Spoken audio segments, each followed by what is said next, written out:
Oh, hello. Kumusta mga kapatid? No? Long time no look. Tagal tayong hindi kapag-usap. So, andito tayo. Ang daming nangyayari, no, sa gobyerno. Ang daming nangyayari, ang daming mga no, kakadismaya, no. Ngayon, ngayon? July 25, pang 5 araw na ng mga baha. So ito, hirap na hirap pa rin tayo maka-agwanta. Paano natin susolusyonan itong mga nangyayaring pagbaha sa atin, hindi lang dito sa Metro Manila, no? Sa mga karatig probinsya, halos pare-pareho. Kita ko yung mga news kahapon, kagabi, grabe na.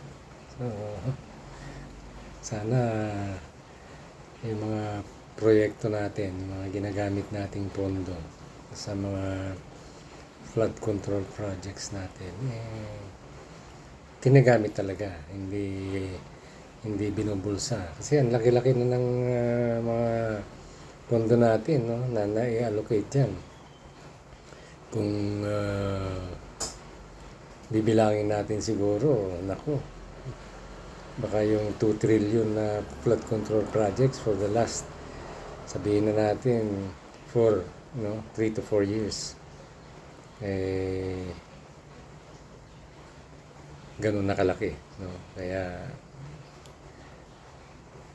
sana itong susunod na budget season, no, yung National Expenditure Program na ihahain nila sa ating kongreso na naman ay makatotohanan.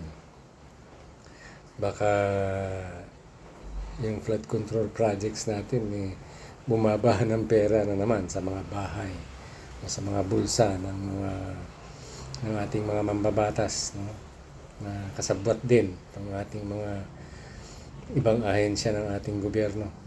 Hindi na natin to napakalaking problema na nito na binibigyan naman ng pondo, pero mukhang hindi nakakarating yung pondo, no? Mukhang kinukupit, no? Kaya magmatsyag tayo mga kababayan. Tingnan natin ano bang mga panibagong mga pangyayari ngayon. Magiging naman tayo, magiging tagapagmatsyag na naman tayo. Nung nakaraang taon napalusutan tayo yung mga sinasabing blanco, yung mga insertion naman napakalalaki.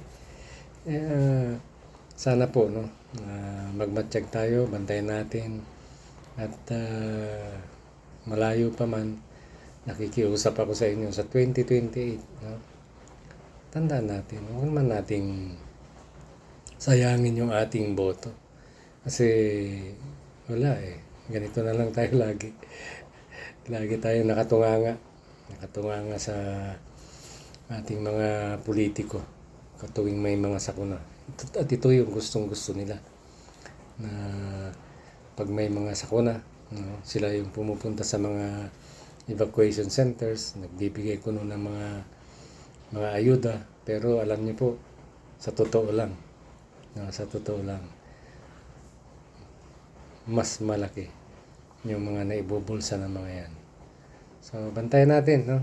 Ito na, magkakaroon na naman tayo ng budget para sa mga proyekto ng gobyerno. Salamat po, at ito po ulit ang inyong Kuya Pete, no? Salamat.